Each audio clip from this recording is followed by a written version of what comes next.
فرمایا ابو ہریرہ اللہ کے فیصلے پر، اللہ کی تقسیم پر راضی ہو جا، تو دنیا کا سب سے بڑا مالدار ہے۔ دیکھو یہاں دنیا کی نگاہ الگ ہوتی ہے، نبی کی نگاہ کچھ الگ ہے۔ دنیا مالدار اس سے کہتی ہے جس کا ماڑیا اونچا ہو، شاندار مرسڈیز کار ہو، بہترین موبائل ہو، راڈو گھڑی ہاتھ میں ہو، سونے کی انگوٹھیاں جہنم کے انگارے انگلیاں میں ڈال رکھے ہوں، اس کو دنیا مالدار کہے گی، سیٹھیا کہے گی۔ نبی کی نگاہ میں مالدار کون ہے؟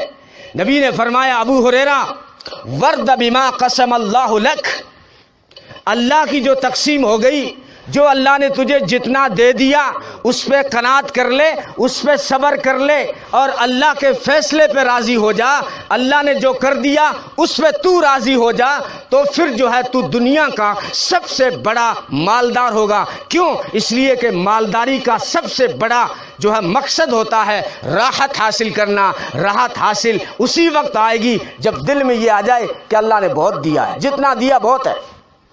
یہ چیز جب دل میں پیدا ہو گئی، اس سے بڑا مالدار کوئی نہیں۔ میرے استاد کہتے تھے کہ ہم جو چین اور سکون سے گدی پہ بیٹھ کے پڑھا رہے ہیں، لوگ سمجھتے مولوی باوڑا ہے، ایک فقیر ہے، ان کی رسوئی میں پتہ نہیں آلو بھی بنتے ہوں گے یا نہیں بنتے ہوں گے، یا یہ سوکھی مرچ کھاتے ہوں گے 5-7 ہزار میں، کیا کھاتے ہوں گے، دنیا سوچتی ہے۔ لیکن میرے استاد کہتے تھے ہم اتنے چین سکون سے ہیں، اگر ملک کے پردھان منتریوں کو اور راشٹرپتیوں کو پتہ چل جائے کہ مولوی کتنے چین سکون میں ہیں، تو وہ اپنے ملک کی گدیاں چھوڑ کر مولوی بننے کی کوشش کرنے لگ جائے۔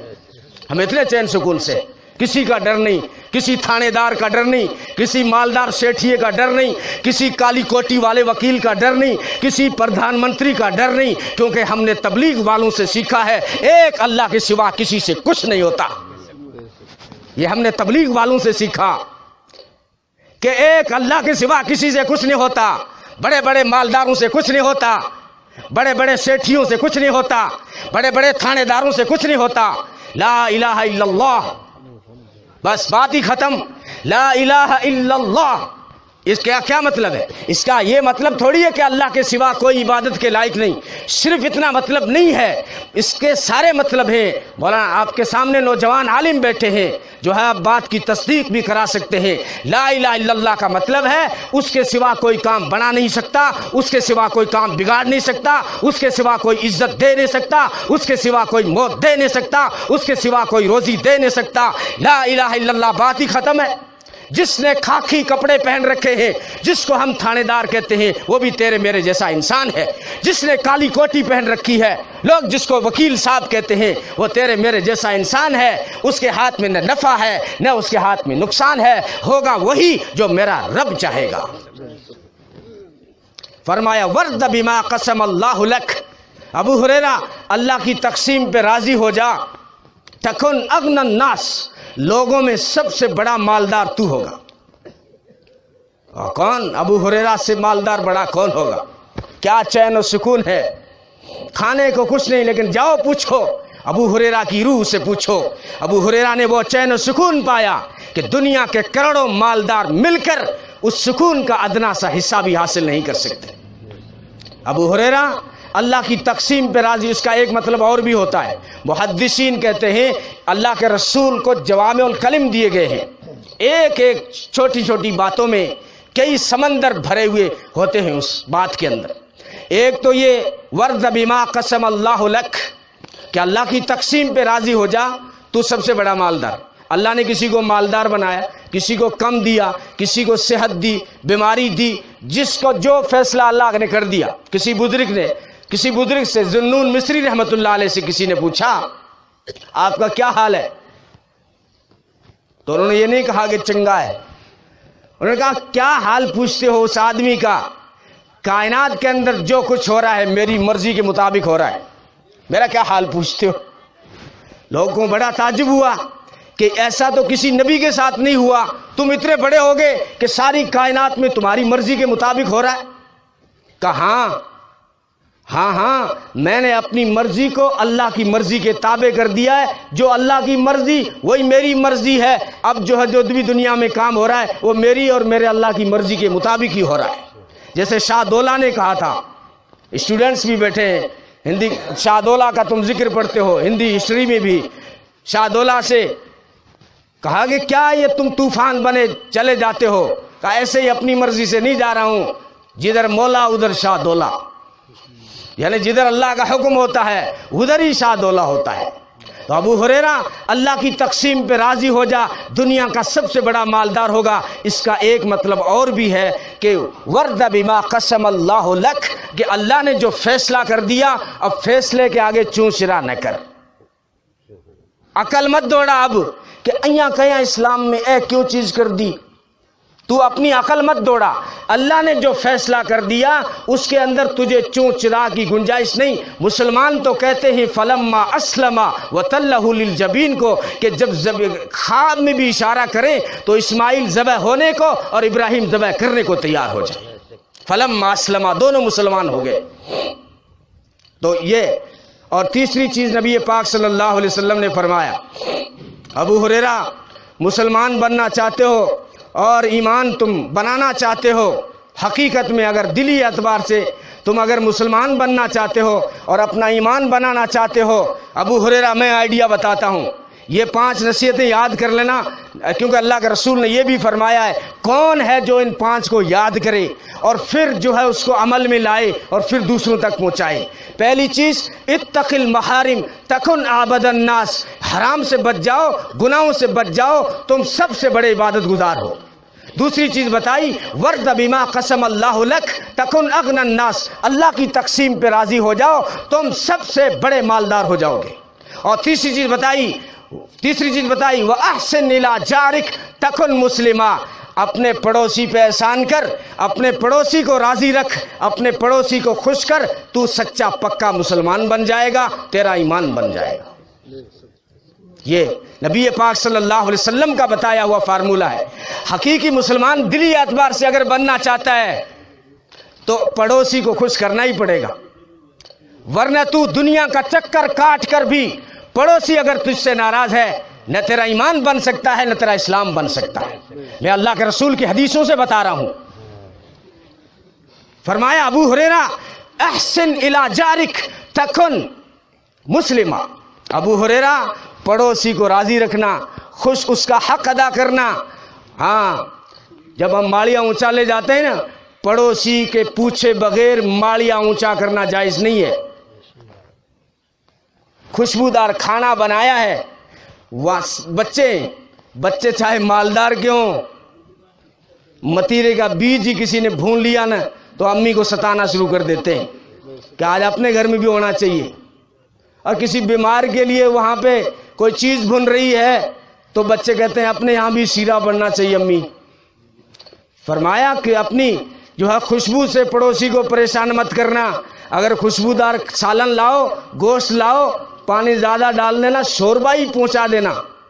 بوٹی کے زیادہ شوقین ہو، نبی پاک صلی اللہ علیہ وسلم نے فرمایا ہے پانی زیادہ ڈال دینا، شوربہ ہی پہنچا دینا، لیکن پڑوسی تم سے دکھی نہ ہو اور تم اس سے راضی رکھو۔ تو ابو ہریرہ اگر سچے میں مسلم بننا چاہتے ہو، اور یہاں گناہوں سے بچنا ضروری ہے، دونوں احکامات میں نے جو بات شروع کی تھی کہ 2 طرح کے احکامات ہیں، ایک تو یہ کہ کرو، ایک یہ کہ نہ کرو۔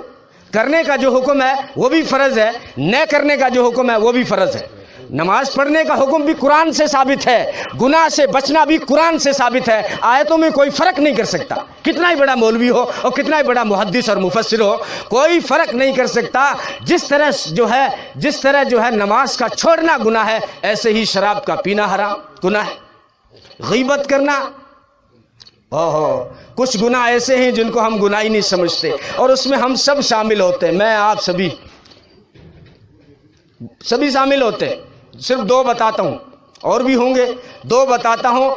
کوئی دوسرے پہ نگاہ نہ لے جائے، اپنے گریبان میں جھانکے۔ ایک یہ ہے کتنا ہی بڑا نیک ہو، زبان ہماری قابو میں نہیں ہے، زبان ہماری قابو میں نہیں ہے، کیونکہ میں امام صاحب ہوں تو شراب تو پی نہیں سکتا، کیونکہ وہ تو شیطان بھی جانتا ہے کہ یہ مولوی شراب تھوڑی پیے گا، مجھے دعوت ہی نہیں دے گا شیطان شراب کی، یہ فلم نہیں دیکھے گا، یہ زنا نہیں کرے گا، مجھے شیطان کون سی دعوت دے گا؟ غیبت کی۔ غیبت شراب سے بڑا گناہ ہے، غیبت زنا سے بڑا گناہ ہے. الغیبت اشد من الزنا، نبی نے فرمایا الغیبت اشد من الزنا، زنا سے بڑا گناہ غیبت ہے. اس غیبت سے کون بچ رہا ہے؟ مسجدوں میں غیبت ہو رہی ہے، مشورے کے بعد میں کسی کی کھنچائی ہو رہی ہے. 2 گھنٹہ تقریر ہوگی یہاں پر اور نکلنے کے بعد یہی ہے یہ وقت کون لاگڑے جد کرے یہاں، اور تو 2 منٹ کی محنت پین پہ پانی پھیر دیا تو نے. 100 رکعت نفل پڑھ کے مسجد سے باہر نکلا، کسی کی غیبت کی، پانی پھیر دیا تو نے، پانی پھیر دیا. ایک تو ہے زبان، اور دوسرے نبی پاک صلی اللہ علیہ وسلم نے فرمایا ایک تو ہے زبان، کہ زبان جو ہے قابو میں نہیں ہے. دوسری چیز جو ہے وہ ہے نظر. میں نے کہا تھا، میں شروع سے کہا تھا، کسی دوسرے پہ سوچنے کے بجائے ہر ایک آدمی اپنے گریبان میں جھانکے گا. نبی پاک صلی اللہ علیہ وسلم کے بتائی ہوئی باتیں ہیں. ساری دنیا جھوٹی ہو سکتی ہے، نبی کے فرمان جھوٹے نہیں ہو سکتے. زبان کا قابو بہت کم ہے. اچھے اچھے صوفی لوگ، اللہ والے تہجد میں روتے ہیں لیکن غیبت نہیں چھوڑی. مشورے ہوتے ہیں دین کے، غیبت نہیں چھوڑی. نبی کی دوسری بات سنو، نظر. نظر مرنے لگا ہے، سکرات ہے، 85 سال عمر ہے، سانس اٹھ گئی، رشتہ دار ملنے آئے ہوئے ہیں، ساڑی بھی آئی ہوئی ہے، گھور کے دیکھ رہا ہے. بہت کم قابو ہوتی ہے اس چیز پہ. علماء سے معلوم کریں، کتابیں لکھی علماء نے اس پر. اور علماء کی اگر یقین نہیں ہے نا، آؤ میرے نبی کی طرف. نبی پاک صلی اللہ علیہ وسلم نے فرمایا النظرۃ سہم مسموم من سہام ابلیس. بیٹھ جائیے آپ، میں اجازت لے کے 2 باتیں رہ گئی ہے، مجمع جوڑ رہا ہوں. آپ ہی ابھی لوگ پہنچے ہی نہیں، 9 ہی نہیں بجی. نبی پاک صلی اللہ علیہ وسلم فرما رہے ہیں النظرۃ سہم مسموم من سہام ابلیس. یہ نظر شیطان کے زہر میں بجھائے ہوئے تیروں میں سے ایک تیر ہے. فمن ترکھا من مخافتی، جس نے میرے ڈر سے اس کو چھوڑ دیا، نظر کو، کیا ہوگا؟ ابدلتہ ایمانا. اللہ کے فرمایا ذمہ داری سے کہتا ہوں اس کا ایمان بڑھا دوں گا میں. ایمان بنانا ہے کسی کو صحیح معنی میں، اگر ایمان ہی بنانا ہے، اسٹائل چھوڑ تو تیری، اگر تجھے واقعتاً ایمان بنانا ہے تو نبی کی فرمان کی روشنی میں تجھے ملے گا. اپنی نظر چھوڑ دے. نبی نے حدیث قدسی ہے، میں اس لیے اللہ کا کہہ رہا ہوں، حدیث تو ہے لیکن حدیث قدسی ہے. حدیث قدسی کس کو کہتے ہیں؟ علماء سے پوچھو. حدیث اس کو کس کہیں؟ جس کو نقل کرنے والا نبی ہوتا ہے، کہنے والا اللہ ہوتا ہے. اللہ فرمائے ابدلتہ ایمانا، اس کا ایمان میں یقیناً بدل دوں گا. کیسا؟ یجد حلاوتہ فی قلبہ، ایسا ایمان بناؤں گا اس کا کہ اس کی مٹھاس وہ اپنے دل میں محسوس کرے گا. ہمیں تو محسوس نہیں ہوا کہ میرا ایمان بنا یا نہیں بنا، لیکن نبی نے فرمایا بری نظر چھوڑ کے دیکھو، تمہیں محسوس ہوگا کہ ایمان بن چکا ہے. یجد حلاوتہ فی قلبہ، ایسی مٹھاس آئے گی دل میں، تم خود محسوس کر لو گے. جب لڑکا بالغ ہوتا ہے محسوس تو کر ہی لیتا ہے نا. اتنا تھوڑی اس لڑکی کی طرح سننا ہے ایک دم، امی میرے ڈیلیوری ہوگی تو جگانا. باوڑی ماں کہنے لگی بیٹا جب ٹائم آسی تو سہ نہ تو جگا دے سی. تو ایمان بنے گا تو نبی نے فرمایا یجد حلاوتہ فی قلبہ، تم اپنے دلوں میں محسوس کرو گے. تو ابو ہریرہ کو جو 5 نصیحتیں کی، تیسری میں بتا رہا تھا وَأَحْسِنْ إِلَىٰ جَارِكَ تَكُنْ مُسْلِمًا، اگر مسلمان تجھے بننا ہے پڑوسی کو خوش رکھ، اس کے حقوق ادا کر، تو مسلمان بن جائے گا. اور چوتھی چیز بتایا وَأَحِبَّ لِلنَّاسِ مَا تُحِبُّ لِنَفْسِكَ، لوگوں کے بھی وہی پسند کر جو اپنے لیے پسند کرتا ہے. تو یہ نہیں چاہتا نا کہ کوئی میری بے عزتی نہ کرے، نہیں چاہتا نا تو تو بھی کسی کی بے عزتی مت کر. تو نہیں چاہتا نا کوئی میری برائی نہ کرے تو تو بھی کسی کی برائی نہ کر. تو اگر نہیں چاہتا نا کوئی میری غیبت نہ کرے تو تو بھی کسی کی برائی نہ کر. احب للناس ما تحب لنفسک، جو اپنے لیے پسند کرتا ہے نا وہی لوگوں کے لیے پسند کر. ابو ہریرہ اگر یہ 4 چیزیں 5 چیزیں آ جائیں گی، تیرا ایمان بھی بن جائے گا اور تیرا اسلام بھی بن جائے گا. اور 5ویں چیز بتائی ولا تکثر الضحک، زیادہ مت ہنسنا ابو ہریرہ، فإن کثرۃ الضحک تمیت القلب.